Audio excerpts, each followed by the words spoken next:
though, Dexter was like, I'm gonna buy this up. I like what I see here. I like fine printing, fine workmanship on the paper. I like the paper. I'm gonna go ahead and spend thousands of dollars and buy this stuff. So essentially, what happened, Sibel, and this is the first stroke of genius, apart from marrying rich. Genius. Right? Genius. This is the first. Is that the word we're genius. using? We're going to use the word genius. We're going to use genius. I'm going to disagree with the word genius. You're going to strongly object. I am very strongly disagreeing with the word genius. So what word would you prefer, Sibel? Sheer dumb luck. Sheer dumb luck? Dumb luck. Okay. Sheer dumb luck. Genius, sheer dumb luck. Same to me. I'm sure Einstein agrees. Exactly. No, but see, what happened here was he bought all this money at a fraction of a penny to the dollar, right? So he bought this stuff at a fraction of a penny to the dollar on each of these notes, banknotes or whatever you want to call them. And then he just bought them and hoarded them for some reason. Nobody was doing this. Just with Dexter. All his savings, all of them. He used all his money on this. Monopoly money, baby. Do you want to think about how frustrated, his wife must have been at this? Because there was no way to know what was going to happen next, right? Now, if you've been paying attention, right? We already told you this guy couldn't miss, so it ends well. But at this point in the story, there was no way for him to know that this was going to end well. But no, he just Let me set this up again for our lovely listeners. Right. You are a widow who just married an uneducated 9-year younger man who is working in the basement selling leather from his apprenticeship that he Yes. Right. He has managed to work really hard, and you have created a shop of, I think it was curiosities or something in your mansion that you have used your fortune to buy. Mm-hmm. And you have saved thousands of dollars, which is a huge amount at that time. Thousands of dollars. Yes. Right? Yes. And then your new husband spends all that money on buying Monopoly money. Monopoly money. I want you to get this through your head. I know you know this worked out, but I want you to understand. Someone just spent thousands of dollars buying Monopoly money. Timothy, what are you doing? Don't question me, woman. I know exactly what I'm doing. Just wait and see. You will see. I'm not even sure I can imagine what his voice is like. He sounds so eccentric. Imagine what. Now there was part of the research that said he was quite the normal guy until he made millions, right? That it was the millions that changed him. So before then, he was just a regular guy. He wasn't that eccentric, right? So I think it's fair to give him a pretty normal voice, at least in the beginning, right? It's an American voice. But it's a New England American voice. New I don't England, know what that would be. 17-something Is it Boston voice. Coffee? No, I don't think so. Boston? I don't think so. Now that is don't do that accent again, Sibel. That was just wrong. Why would you do that? We had a great show going, and now I gotta take a coffee break. You know what? We'll be right back. I gotta walk away from this, and then we'll be right back because that accent. I'm so sorry. Oh no, he's doing it again. All right, we will be back. Maybe not. If your slider on your podcast thing keeps going, that we will be back. Otherwise, this is it. This is goodbye. Okay. Goodbye forever. Forever. Pull the plug. Pull the plug. That accent killed it. That accent was just okay.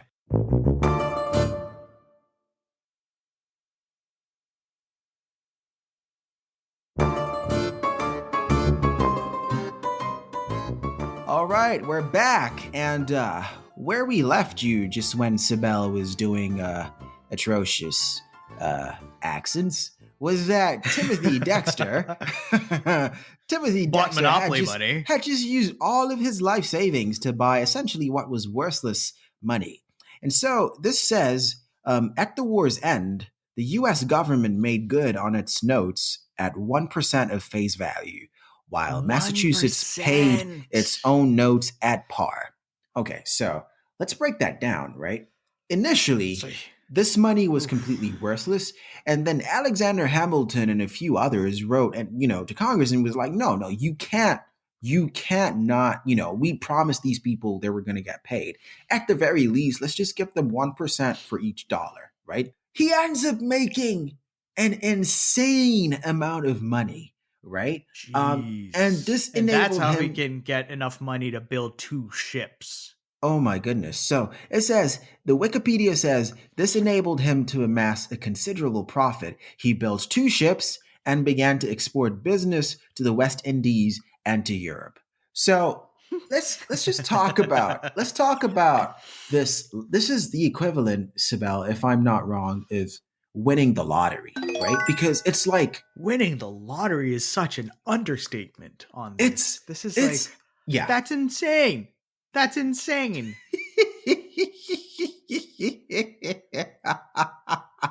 So let's talk about this, right? So Timothy Dexter would probably be into cryptocurrency. That's what I'm getting out of this.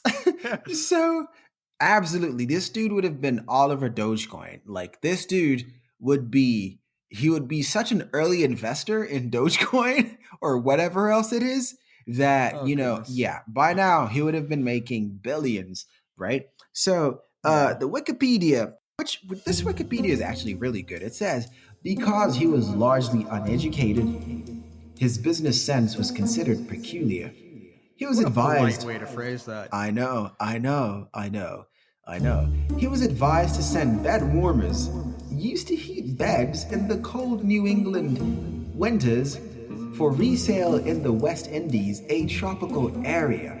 Now, Dear let's talk. Canadian listeners, I want you to imagine for a second having a heated blanket and deciding to send it to the tropics. To Jamaica. To Right? Jamaica. Let's talk about this advice, because this just this glosses over what was really going on here, the Wikipedia, right? So the research that we found was that he was being deliberately misled. Now let's look into that. By So haters, they call them rivals, but they by haters. haters, exactly. So here's the thing: what Timothy Dexter wanted more than anything, maybe even more than the money, was to be a member of high society. He had his sights set on that from pretty much day one. The moment he married Rich, and he wanted to be the New guy. England elite. Exactly. The New And so England elite. it was to his frustration that, the His club money of didn't elites, make him a part of it. exactly, they just snobs the hell out of him, right? They were like, excuse you, what makes you think you can waltz in here? We are Harvard educated. Was Harvard even there at the time? Was that a thing? I don't know. But if Harvard was there, Harvard predates the United States, yes. Okay. It was there. We're Harvard educated, Oxford even. What makes you think you can waltz in here and just be one of us because you have a few pennies to rub together? The security, get him out of here. Right? So his money was not enough to get him into the circles that he wanted to be in so desperately. And he kept trying, right? And so what they thought was, look, this dude has access to the same places that we do because he's rich. Let us bankrupt him. Let us lead him to It was to so lose malicious. his money. Yeah, Malicious. This is the biggest case of haterade I've ever seen. And so for this reason alone, I am happy that Timothy kept winning, right? Because he kept dunking on his haters because he could not miss, right? And so they kept trying to give him wrong advice. And they were like, no, look, this guy, he only has a second grade degree education. There's no way. Like, no, he shouldn't be in these meetings. He shouldn't be in these circles. He shouldn't be sitting with us in the racetrack and stuff like that. He couldn't talk properly, I'm assuming, right? He couldn't talk the talk. He couldn't walk the walk. He couldn't write. Right. He couldn't write properly. And apparently he wore this ridiculously large hat wherever he went. So it was a thing, right? And so they just were like, no, you can't sit with us, right? They were essentially mean girls in him, right?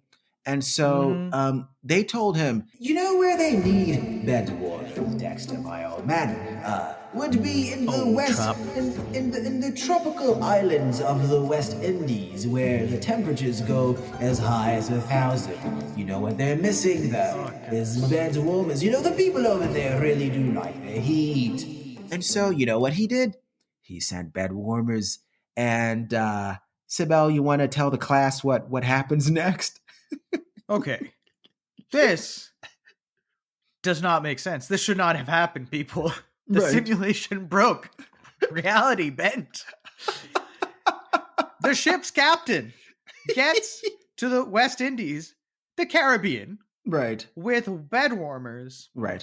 And before you go ahead, do you want to maybe we should just do a quick description of what these bed warmers look like. So they looked like these huge they looked pans like is the best way I can describe pans, right? They look like huge ladles, right? So it was like a huge ass spoon, right? And then you put it kind of had like a mouth, and you would put the coals, the hot coals in that top part, and then put that, under your bed, sort of warm that up and stuff. So sorry to interrupt you, Sibel. Not at all. Do carry on.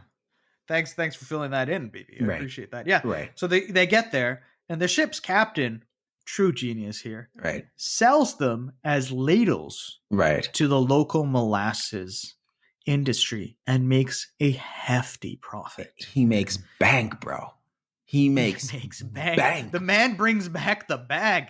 Yeah. And so Timothy Dexter makes money on sending bed warmers to the Caribbean. And ever the entrepreneur, you know what happens next? He was like, this worked well. This worked. So I'm going to send mittens to the West Indies. Mittens. Whoa, mittens. I'm going to send mittens. Oh my God. Right? They clearly like the bed warmer idea. Down. I'm going to send mittens. Double down. And you know what happens? His mittens get there just in time to meet a party of merchants who are about coming out of sail Asia. Who are about to sail out for Siberia. How crazy! Honestly, how many things have to line up for this to work? First, you're sending mittens to the West Indies. And then just as you get there, you're interacting with folks who are setting out for Siberia and who really desperately need these mittens. This is insane, Sibel.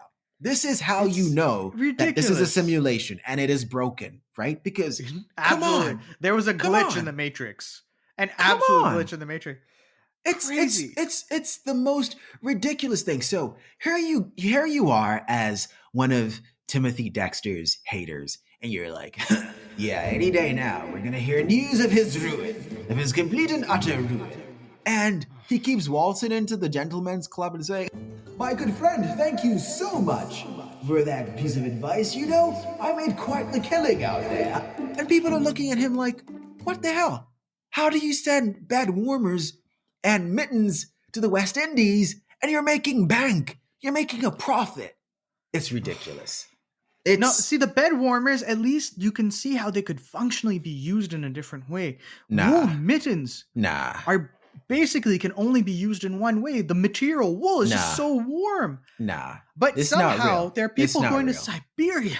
Just at the time. Do you understand how crazy this is? Like, if the ship had arrived one day later, do you understand? No, Sibel, I need you to think about this. If his ship carrying the mittens had arrived at the West Indies even 1 hour after that party for Siberia had set out, do you understand how this would have been a completely different story? Right? Oh, absolutely.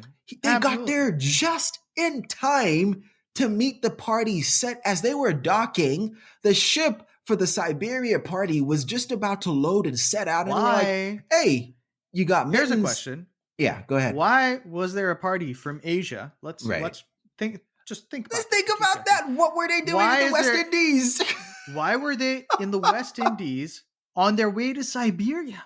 Now, it makes no sense. Hey, look, I don't trust anybody who's riding ships over to the West Indies in this period. Period. That makes If you sense. if you're riding ships about on the waters and you're docking at the West Indies, you're automatically suspect to me. Just That's don't sus, bro. argue. Just extremely sus.